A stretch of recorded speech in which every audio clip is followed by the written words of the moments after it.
Today we're going to be examining some source material that deals with an incredibly painful and pivotal event in modern history, the September 11th attacks. And it's just so important that we approach this with the seriousness it deserves. Absolutely, because woven into that shared trauma is a really profound and a tragic case of identity fabrication. The documents we're looking at today detail the story of a woman who called herself Tania Head.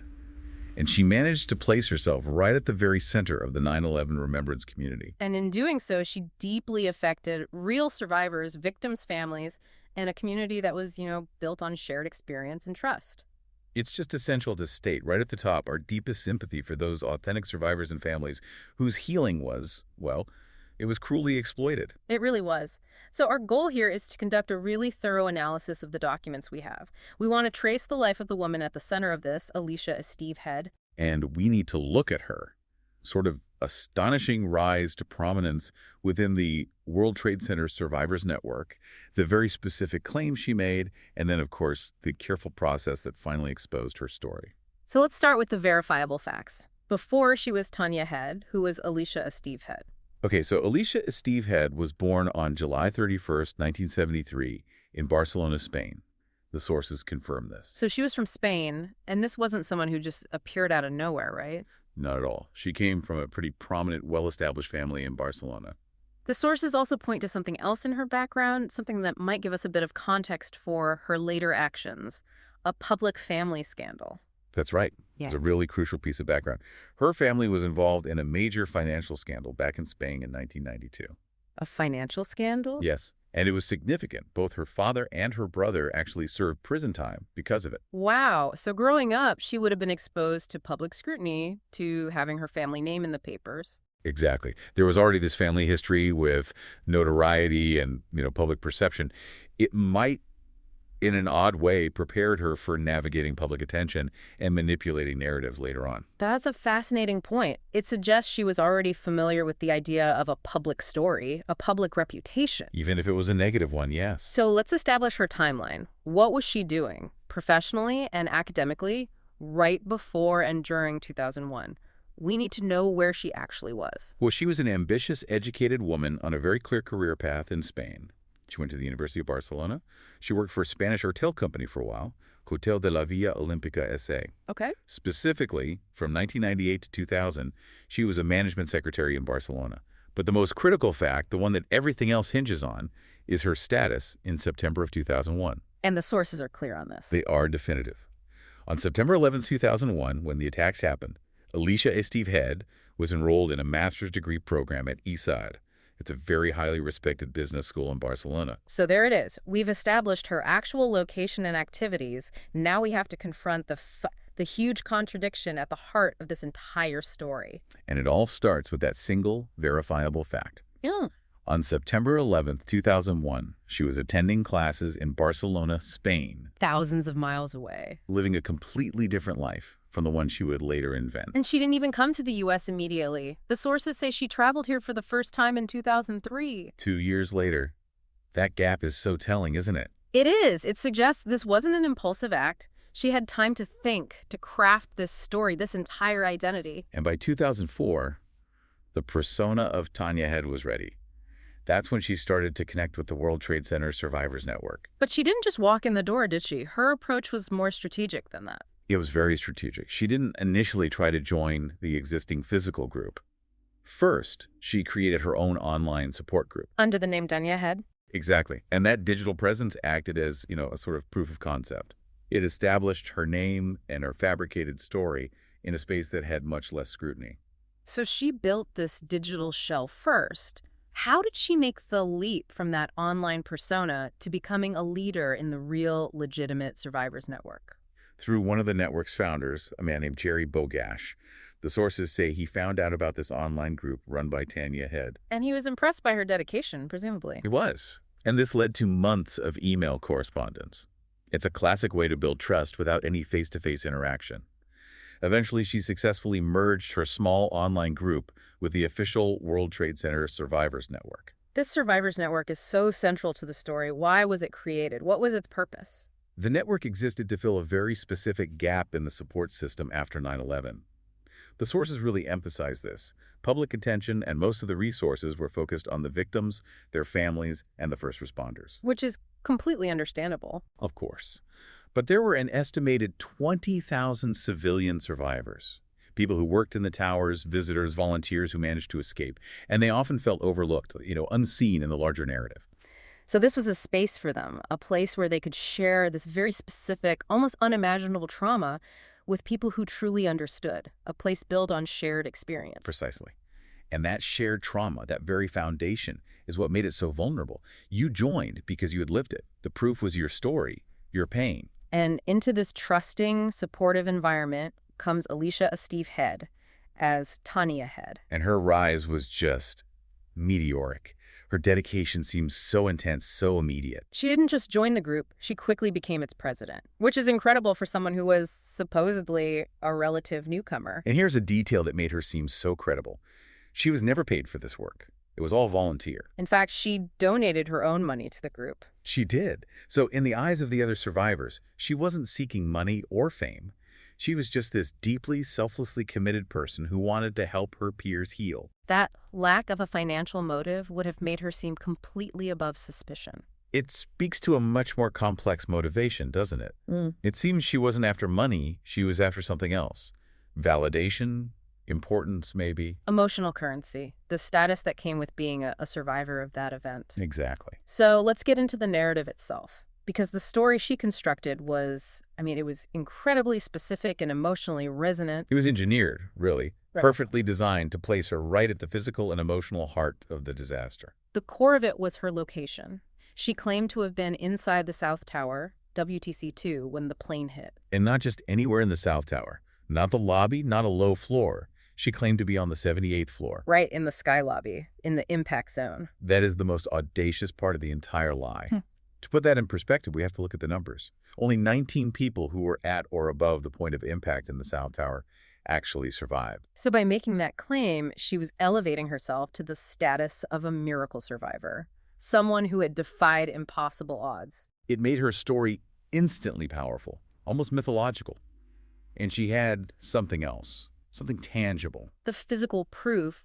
She claimed she'd been severely burned and she had a very visible injury on her arm. Yes, the sources are clear that everyone who met her saw this injury. A physical scar gave real substance to a completely fictional story. A scar is powerful evidence. In a community built on shared wounds, both physical and emotional, it would have just stopped questions before they were even asked. It did. You see the injury, you hear the story, you believe.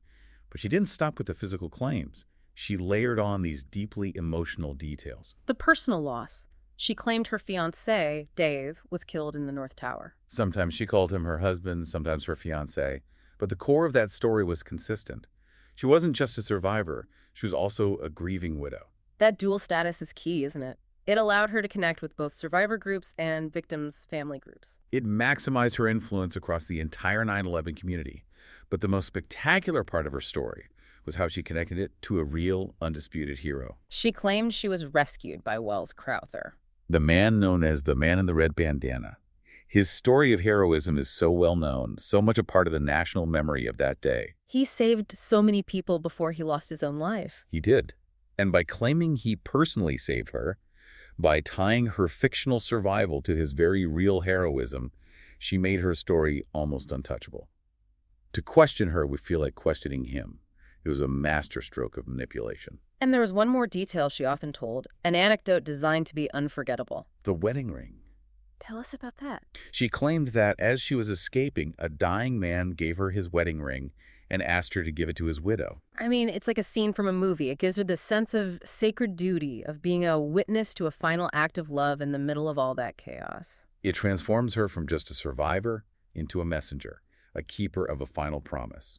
These are the kinds of details that get repeated, that make a story feel deeply true, even with no facts to back it up. And she wasn't just telling these stories to friends or in small support groups. She was on a public stage. A very public stage.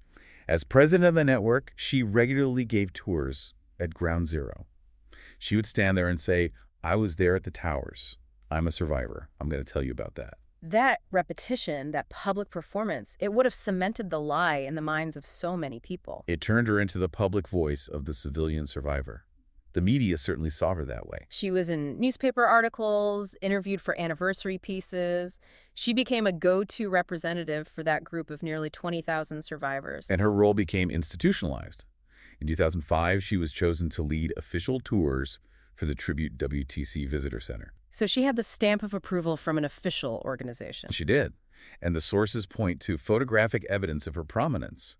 There are photos of her with Mayor Michael Bloomberg, with former Mayor Rudy Giuliani, former Governor George Pataki. These weren't just snapshots. They were taken at official remembrance events. They served as a kind of visual proof of her legitimacy on a national stage. And the people inside the Survivors Network, the people who knew her best, they believed her completely. Richard Zimbler, who took over as president after she left, said as much. He said there was no reason to doubt her story. And his reasoning was so simple and so powerful. He said she had a badly injured arm that looked like it had burn scars, and her story was just very, very realistic. That trust, born out of this shared vulnerability and what seemed like undeniable physical proof, allowed the deception to last for years. The emotional cost of questioning a fellow survivor in that kind of environment would be immense. Her story was almost designed to be unquestionable. But eventually it was questioned, and the entire elaborate fiction began to unravel. And it started not from within the network, but from the outside, through journalistic due diligence. This was in September 2007, right? 6 years after the attack. That's right. The New York Times was working on an anniversary story, and as part of the process, they started to verify some of the key details of Head's account. And when you start pulling on the threads of a story built on lies, the whole thing falls apart. They started with her academic credentials. She had used them to bolster her story about having a career on Wall Street. she claimed degrees from Harvard and Stanford. Two of the most famous universities in the world, so the Times just They call them. definitive. Both Harvard and Stanford confirmed they had no record of an Alicia Esteve Head or a Tania Head ever attending, let alone graduating. So the foundation of her professional life story just crumbled. Instantly. But the employment claims were even more critical because they were what placed her physically at the World Trade Center that day. She claimed she worked for Merrill Lynch in the South Tower. And this is where the lie went from, resume padding to a physical impossibility. First, Merrill Lynch checked their records. No employee by that name. Which is damning enough. But the second finding was the knockout blow. Merrill Lynch didn't have any offices in the World Trade Center complex in 2001. Wait, they weren't even in the buildings at all. Not at all.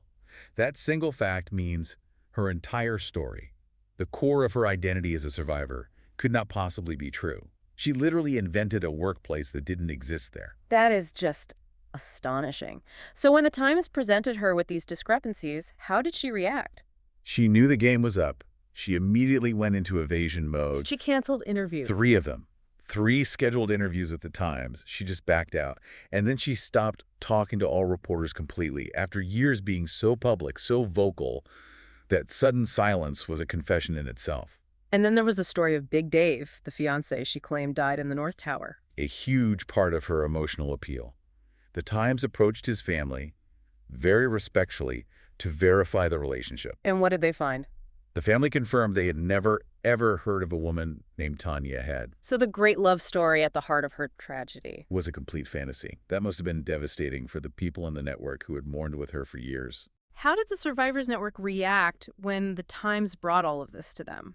This must have been an incredible shock. The shock was immense, but their action was swift.